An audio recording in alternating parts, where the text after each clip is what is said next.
어느 교회에 새로운 목사님이 부임했습니다. 첫 주일 예배 때 이 목사님이 너무 은혜로운 말씀을 전해 주셔가지고 온 교우들이 다 큰 은혜를 받았습니다. 새로 오신 목사님 말씀이 너무 좋으시다, 너무 은혜 받았다 그러면서 이제 집으로 돌아갔다가 그 다음 주일이 되어서 함께 교회에 모였는데, 아니 웬일인지 이 목사님이 지난주에 전했던 똑같은 설교 본문과 똑같은 내용의 설교를 하시는 겁니다. 근데 성도님들이 약간 의아했지만 굉장히 은혜로운 내용이었기 때문에 그러려니 하고 지나갔습니다. 근데 셋째 주가 되고 넷째 주가 되었는데 또 똑같은 설교를 목사님이 한 달 내도록 하고 계시는 거예요. 참다 못해 장로님이 조심스럽게 목사님에게 찾아가셔서 이렇게 물었습니다. 아니 목사님, 왜 한 달 내도록 똑같은 본문에 똑같은 제목에 똑같은 설교를 하시는 겁니까? 라고 여쭈었더니 목사님이 장로님에게 이렇게 이야기를 했다고 합니다. 우리 성도님들이 말씀을 듣고 은혜를 받으시고 감동은 받으셨지만 실제로 삶의 자리에서 그 말씀을 살아내려고 하지 않기 때문에 그 말씀을 살아낼 때까지 이 말씀을 전하겠습니다. 네, 좀 쇼킹하지 않습니까? 예전에 한 목사님의 설교 예화에 나왔던 내용인데 이게 제가 너무 인상적이라서 이 이야기를 기억하고 있었습니다. 그때 제가 이 이야기를 들었을 때 이런 생각을 했어요. 괜찮은 방법인데 네, 한 1년 해도 되겠어? 이런 거. 네, 그런데 여러분, 제가 오늘 정확하게 실제로 그렇게 설교를 하려고 합니다. 오늘 설교는요 2024년 정확하게 1년 전 이 비전 선포식 예배 때 제가 성도님들과 함께 나누었던 메시지인데요, 오늘 2025년 행복한 사람들의 축제를 시작하는 비전 선포 주일인데 작년 비전 선포 주일에 제가 나누었던 그 메시지와 똑같은 메시지를 오늘 제가 여러분에게 전하려고 합니다. 기억하시겠지만 저희 교회는 작년부터 행복한 사람들의 축제, 줄여서 행축이라는 전도 축제를 진행하고 있습니다. 작년에 여러분 행축하셨던 거 다 기억하시죠? 매년 5월쯤에 우리는 주변에 복음이 필요한 분들에게 예배인 교회에 초대해서 또 함께 예배드리고 또 복음을 듣게 하고 또 우리가 준비한 작은 선물도 드리는 그러한 행사를 준비를 했는데 이것이 바로 행축입니다. 사실 작년에 행축을 시작하게 된 계기는 교회의 다른 사람들을 더 많이 끌어모으려는 목적이 아니었어요. 오히려 우리가 행축을 시작한 더 중요한 이유는 우리 스스로가 복음을 전하는 삶에 있어서 너무나도 무디어져 있는 것을 발견했기 때문에 저희가 행축을 시작하게 되었습니다. 아무도 전도하지 않아도 저희 교회에 감사하게, 물론 감사한 일이지만 우리 중에 아무도 전도하지 않아도 한 분 한 분 온라인을 통해서 저희 교회를 찾아오시고 또 지인들의 소개를 통해서 저희들에게 찾아오시면서 작년만 해도 저희가 연말에 말씀드렸지만 150여 명의 방문자가 있었고요, 그 중에 60여 명의 등록 성도들이 있었습니다. 이 작은 교회에 이게 얼마나 놀라운 일인지 모릅니다. 그러다 보니까 우리 성도님들 안에 갈수록 우리 교회는 계속 새신자들이 와, 이러한 어떤 마음도 점점 생겨나게 되고, 또 갈수록 우리가 복음을 믿지 않는 자들에게 전달하는, 정말 복음을 전하고 선교하는 그런 공동체가 아니라 점점 갈수록 내게 주시는 은혜 안에만 머물러 있는 신앙생활을 하는 그러한 어떤 모습들이, 그런 위기감이 제 안에 느껴졌기 때문에 정말 급한 마음에 저희가 이럴 때일수록 우리가 복음을 전하는 전도를 해야 되겠다라는 그런 사명감에 의해서 이 행축이 시작되었습니다. 그런 의미에서 오늘도 우리가 반복 학습을 하듯이 복음으로 돌아가자라는 오늘의 설교의 메시지를 매년 이제 비전 선포식을 통해서 반복적으로 저는 여러분에게 전해드릴 생각입니다. 아드 폰테스라는 라틴어가 있습니다. 기본, 근원으로 돌아가자, back to basics라고 하는 그런 뜻을 가진 말이죠. 아드 폰테스. 근데 이 아드 폰테스는 르네상스 시대의 인문학자들이 과거에 찬란했던 로마나 그리스 문화로 돌아가자라는 취지로 외쳤던 캐치프레임이었습니다. 아드 폰테스. 이후에 이 아드 폰테스는 이 타락한 카톨릭 교회를 향해서 다시 신앙의 원천, 말씀으로 돌아가자라는 의미로 종교개혁자들의 외침이 되었고요, 그 이후 지금까지 기업체나 사회 곳곳에 모든 영역, 기업이나 여러 가지 기관들이나 단체들에서도 기본을 회복하자라는 의미로 이 아드 폰테스를 많이 사용하고 있습니다. 그 대표적인 예가 바로 우리가 잘 아는 스타벅스 커피 전문점인데요. 사실 스타벅스는 한창 전성기를 구가하다가 2007년에 아주 큰 위기에 직면하게 됩니다. 고객 방문율이 현저하게 떨어지면서 주가가 40%나 급락하게 되는 일을 경험하게 되는데요. 이로 인해서 경영 일선에서 물러나 있었던 스타벅스의 창업자였던 하워드 슐츠라는 사람이 다시 경영의 일선으로 복귀하는 일이 발생하게 되죠. 하워드 슐츠는 물러났던 경영에서 다시 스타벅스의 CEO 경영진으로 돌아온 후에 곧바로 그는 스타벅스 혁신 프로젝트를 진행하게 되는데, 이 혁신 프로젝트를 진행했던 가장 근저에 있었던 가치가 바로 아드 폰테스입니다. 기본으로 돌아가자는 것이죠. 그래서 그해 미국 전역에 7,100여 개의 매장에 전체 문을 닫고 7,100여 개의 매장을 관리하는 관리인들과 바리스타들을 한자리에 모아서, 이 커피숍의 기본이 뭐겠습니까? 이 커피 맛 아니겠습니까? 그래서 커피의 원두를 선택하는 일부터 로스팅하는 일, 그리고 이것을 어떻게 제품으로 만들고 또 어떻게 이것을 바리에이션해서 좋은 커피 맛을 내게 될지에 대한 이 핵심적인 가치와 핵심적인 이 모토를 쫓아서 이 커피 맛이라는 가장 중요한 이 기본을 돌아가기 위한 교육들을 진행하게 됩니다. 이렇게 해서 문을 닫는 동안 여러분 생각해 보세요. 7,100여 개의 매장이 문을 한꺼번에 닫고 이러한 어떤 그 세미나 교육하는 일에 전적으로 재정을 투입했다라고 하면 손실이 어마어마했겠죠.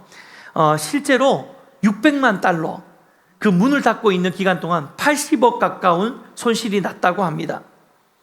또 뉴올리언스에서 각 매장의 매니저 한 명씩 1만 명을 모아서 리더십 컨퍼런스를 진행했고요. 리더십 컨퍼런스를 통해서 스타벅스의 전반적인 모든 서비스 질을 향상시키는 방법들을 모색했는데, 이때 들어간 행사 비용만 해도 무려 3천만 달러, 안 와닿으시죠? 400억이었다고 합니다. 그러니까 총 한 500억 가까운 우리나라 돈으로 환산하면 이 스타벅스가 다시 초심으로, 아드 폰테스 초심으로 기본으로 돌아가기 위해서 그가 지불했던 그 기여 비용이 약 500억 정도의 비용을 지불하면서까지 이 하워드 슐츠는 이 스타벅스의 혁신을 위한 움직임을 시작을 했다는 것이죠. 이 일로 인해서 스타벅스는 이후에 제2의 전성기를 가져오게 됩니다. 실제로 저도 이 커피를 좋아하고 나름 이 커브심이 좀 있거든요. 저는 스타벅스 커피가 너무 맛이 없어서 먹질 않은 사람이었는데, 어느 순간인가 우연히 제가 스타벅스 커피를 그냥 대접을 받아서 먹다가 온도가 바뀌었다는 걸 느꼈어요. 그런데 그 즈음이었다라고 하더라고요. 실제로 그 즈음에 스타벅스의 원두가 다 바뀌게 되었고, 로스팅하는 기법이나 서비스의 질도 굉장히 향상하게 됨으로 인해서 무너지던 스타벅스가 다시 제2의 전성기를 맞이하게 된 것입니다. 사랑하는 여러분, 저는 이것이 지금 이 땅을 살아가는 저와 여러분, 그리고 우리의 교회에게도 아주 중요한 메시지를 준다고 생각합니다. 지금 한국교회는 너무나도 어려운 시대와 상황에 직면해져 있습니다. 코로나를 지나면서 통계적으로는 약 30% 혹은 그 이상의 교회가 문을 닫았다고 합니다. 뿐만 아니라 세상 사람들에게 기독교의 이미지가 갈수록 나빠지고 있다는 것은 우린 여러 매체들과 여러 설문조사를 통해 이미 모두가 알고 있는 사실이죠. 이 작년 조사에 의하면 무종교인, 그런 종교가 없으신 분들을 대상으로 한 5대 주요 종교의 호감도를 조사했는데요. 이런 조사 결과가 나왔습니다. 불교가 79%의 호감도를 가지고 있대요. 그리고 46%의 사람들이 천주교의 호감을 느끼고 있고, 그리고 3등이 개신교가 아니에요. 원불교. 여러분 원불교 뭐 하는 건지 아십니까? 저도 몰라요. 근데 원불교의 30%의 사람들이 원불교의 호감을 느끼고 있답니다. 그런데 개신교는 불과 21%만이 개신교에 대한 호감을 갖고 있다고 이런 조사 결과가 나왔습니다. 이거는 크리스찬들은 포함이 안 된 수치입니다. 종교인들이 아니라 비종교인들, 종교가 없는 사람들을 대상으로 한 것이죠. 뿐만 아니라 기독교인들 안에서도 이 기독교에 대한 호감도, 그러니까 우리가 믿고 있는 이 기독교에 대한 이 자부심도 현저히 떨어진다는 그런 데이터들이 나왔는데, 나중에 제가 한번 보여드리겠습니다. 사랑하는 여러분, 이것이 과연 무슨 의미일까요? 우리는 이러한 현실의 상황 가운데서 이제는 우리 스스로가 세상을 향해서 교회가 왜 존재하는지, 그리고 기독교의 가치가 무엇인지, 그리고 우리가 우리의 삶을 통해 정말 예수 믿는 사람, 복음을 가지고 있는 사람은 어떠한 삶을 살아야 되는지를 우리 스스로가 세상을 향해 증명해내야 되는 그 도전 앞에 직면했다는 것을 우리에게 말씀하고 있는 것입니다.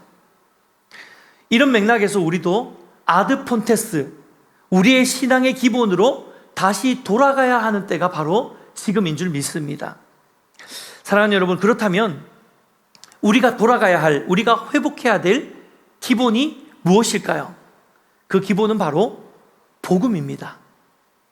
교회가 은혜롭고 또 위로가 넘치고 찬양이 뜨겁고 행복하고 따뜻한 공동체가 되는 것, 이건 너무 중요하죠. 너무 필요한 일입니다. 하지만 여러분, 이것이 교회의 본질적인 목적이 되어서는 아닙니다.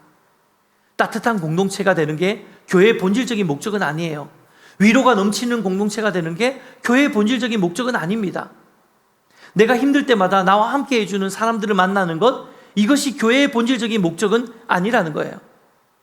교회는 좋은 곳이 아니라 생명이 있는 곳이 되어야 하는 줄 믿습니다. 여러분, 이 시대 가운데 오직 교회만이 줄 수 있는 그 생명의 핵심적인 가치가 무엇입니까? 그것이 바로 우리가 믿고 있는 예수 그리스도의 생명의 복음인 줄 믿습니다. 그런데 그동안에 우리가 이 복음을 너무나도 많이 잃어버린 것입니다. 아니, 어쩌면 우리는 우리 자신도 인식하지 못한 채 이 복음을 지금 부끄러워하고 있는지 우리가 돌아보아야 할 것입니다. 저는 지금의 시대를 보면서 사단이 교회와 성도들을 향해서 아주 교묘한 방법으로 우리를 공격하고 있다고 생각합니다. 여러분, 사탄은 우리에게 이 복음을 떠나라고 말하지 않아요. 근데 사단은 우리에게 어떻게 속삭이냐면 이 복음을 드러내는 것이 부끄러운 일이라고 우리를 속입니다. 실제로 우리 안에 그런 인식들이 있지 않습니까?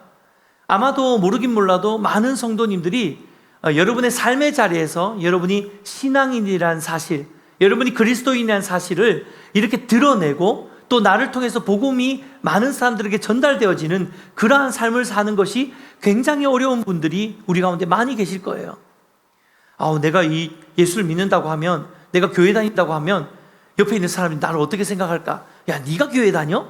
혹시 이런 평가를 받지 않을까? 라는 그런 두려움들, 그런 민망함들, 그런 것으로 인해서 점점 우리는 어느 순간 우리가 살아가는 삶의 자리에서 내가 그리스도인한 것, 내가 복음을 소유한 자라는 사실을 점점 드러내지 않고 오히려 숨기기에 급급하고, 심지어는 내가 교회 다니는 것을 부끄러워하는 그런 사람들도 혹여라도 있지 않을까, 우리는 한번 돌아보아야 합니다.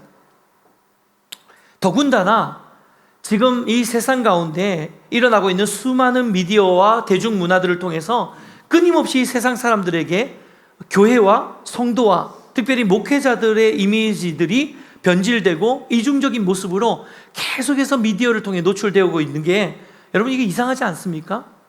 바로 이것이 저는 이 사단의 아주 중요한 미디어를 통한, 또 세상의 문화를 통해서 사단이 끊임없이 세상 가운데 계속해서 주입하고 있는 거짓 메시지라고 생각합니다. 물론 우리의 잘못도 너무너무 크죠. 하지만 그럼에도 불구하고 이것은 분명한 영적 전쟁인 줄 믿습니다. 상황이 이렇다 보니 현대를 살아가는 그리스도인들은 점점 더 세상 속에서 내가 그리스도인이라는 이 사실을 어느 순간 드러내지 않게 되는 것이죠. 앞에서도 이야기했듯이 한 조사기관에서 기독교, 천주교, 불교 이 3대 종교인들을 대상으로 자기 종교에 대한 자부심, 호감도를 조사했는데요, 이 호감도의 결과가 이렇게 나왔습니다. 천주교인들은 자신들이 믿고 있는 그 천주교에 대한 호감도가 76%, 굉장히 높죠. 만족하고 있다는 뜻입니다. 불교도 71%. 근데 개신교는 비교적 낮은 수치죠. 절반보다 조금 높은 수치밖에 안 됩니다. 62%의 성도들이 내가 개신교도라는 것, 내가 기독교인이라는 사실에 대한 호감도나 혹은 자부심이 다른 종교에 비해서 현격히 낮다는 것을 우리는 데이터를 통해서 확인할 수 있습니다.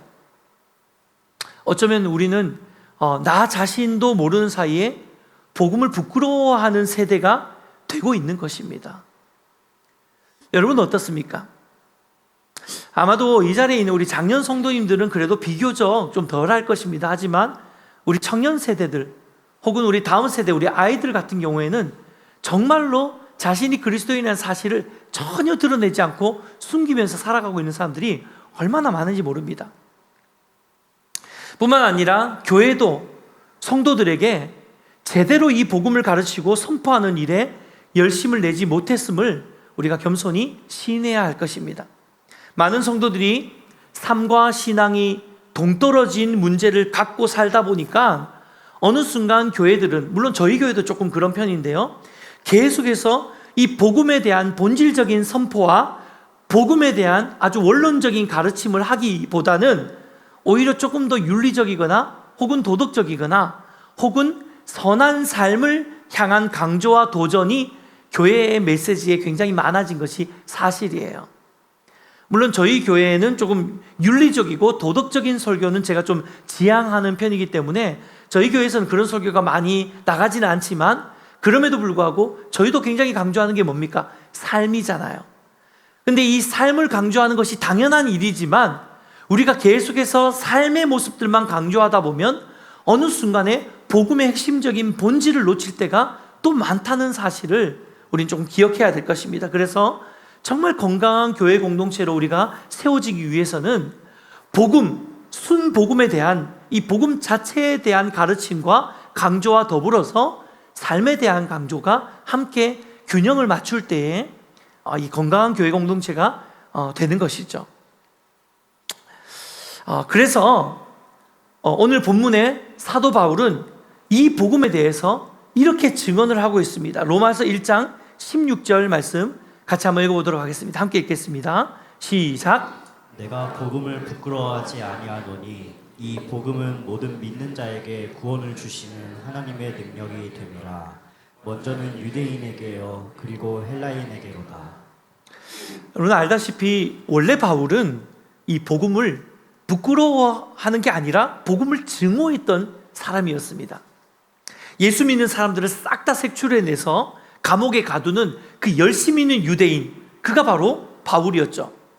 그리고 그러한 자신의 모습을 무척이나 자랑스럽게 여겼던 사람이 바로 바울이었습니다. 그런데 그런 바울이 다메섹 도상으로 이 기독교인들을 잡아들이려고 쫓아가던, 핍박하려고, 박해하려고 달려가던 그 다메섹 도상에서 하나님을 만나게 된 것입니다. 예수님을 만나게 된 것이죠. 인간적으로 생각하면 이게 바울 자신에게 얼마나 부끄럽고 민망한 상황입니까? 자신이 그동안 막 목에 핏대 세워가면서 핍박하던 그 복음을 이제는 도리어 자신이 경험하게 되고 이제는 자신이 전하는 자리에 서게 된 것입니다. 하지만 바울에게는 그러한 자존심이나 사람들의 시선이 중요하지 않았습니다. 왜요?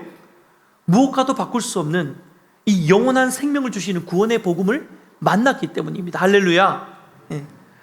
어쩌면 지금 우리가 겪고 있는 이 교회의 위기는 지도자의 타락 혹은 종교다원주의, 또 신천지 같은 이단, 또 헌신을 잃어버린 모습, 혹은 코로나, 다 일리가 있지만 그보다 더 근원적인 문제는 바로 교회가 교회의 가장 본질적인 영광인 복음을 놓치고 있기 때문에 지금 이 시대 우리가 바라보는 것처럼 교회의 위기 상황이 닥친 것이 아닌가라는 생각을 해보게 됩니다. 사랑하는 여러분, 사도행전에 보면 성전에서 기도하러 올라가던 베드로와 요한이 성전 미문에 앉아 구걸하던 그 걷지 못하는 자를 일으키는 장면을 우리는 사도행전을 통해서 보게 되는데요. 이때 흔히 우리는 이 베드로와 요한이 성전 미문에 구걸하던 그 안진뱅이, 걷지 못하는 자에게 베드로와 요한은 그를 치료하고 회복하는 기적의 역사를 그에게 선물해 준 것으로 생각하기 쉽지만 사실 성경은 그렇게 이야기하고 있지 않습니다. 사도행전 3장 6절 말씀 같이 한번 읽어볼까요? 함께 읽겠습니다. 시작. 베드로가 이르되 은과 금은 내게 없거니와 내게 있는 이것을 내게 주노니 나사렛 예수 그리스도의 이름으로 일어나 걸으라 하고. 여러분, 지금 베드로와 요한이 걷지 못하는 자가 일어날 수 있도록, 걸을 수 있도록 그에게 치유의 기적을 베풀어 준 것은 사실입니다. 하지만 베드로와 요한이 구걸하고 있는 그 자에게 준 더 본질적인 것은 육체의 치유가 아니라 나사렛 예수 그리스도의 이름, 바로 복음의 능력이었습니다. 그래서 사도행전 3장 8절, 이어지는 8절 말씀에서는 이 사건을 이후의 결과를 이렇게 이야기하고 있습니다. 8절 같이 읽겠습니다. 시작. 뛰어서서 걸음에 그들과 함께 성전으로 들어가면서 걷기도 하고 뛰기도 하며 하나님을 찬양하니. 그 걷지 못하는 자를 치유하고 나서 이 걷지 못하는 자가 했던 그 결과가 그들과 함께 성전으로 들어가며 그리고 기뻐 뛰며 하나님을 찬송했다. 여러분, 이게 무슨 말입니까? 지금 사도행전의 저자는 베드로와 요한이 걷지 못하는 자에게 일으켰던 치유의 기적에 포커스를 맞추는 것이 아니라 이 걷지 못하는 자가 예수 그리스도의 이름의 그 복음의 능력을 경험함으로 인해서 하나님을 예배하는 예배자가 되었다는 사실에 집중하고 있는 것입니다. 할렐루야. 복음 자체에 집중하고 있는 것이죠. 말씀을 맺겠습니다. 사랑하는 여러분, 복음은 우리 삶의 모든 영역에서 우리가 돌아가야 할 가장 기본 아드 폰테스입니다. 교회 공동체에서도, 가정에서도, 그리고 직장에서도, 사업장에서도, 학교에서도 우리는 하나님이 우리를 복음의 터 위에 세우셨다는 사실을 늘 기억하면서 끊임없이 하나님의 복음 앞으로 우리가 돌아가야 되는 존재인 줄 믿습니다.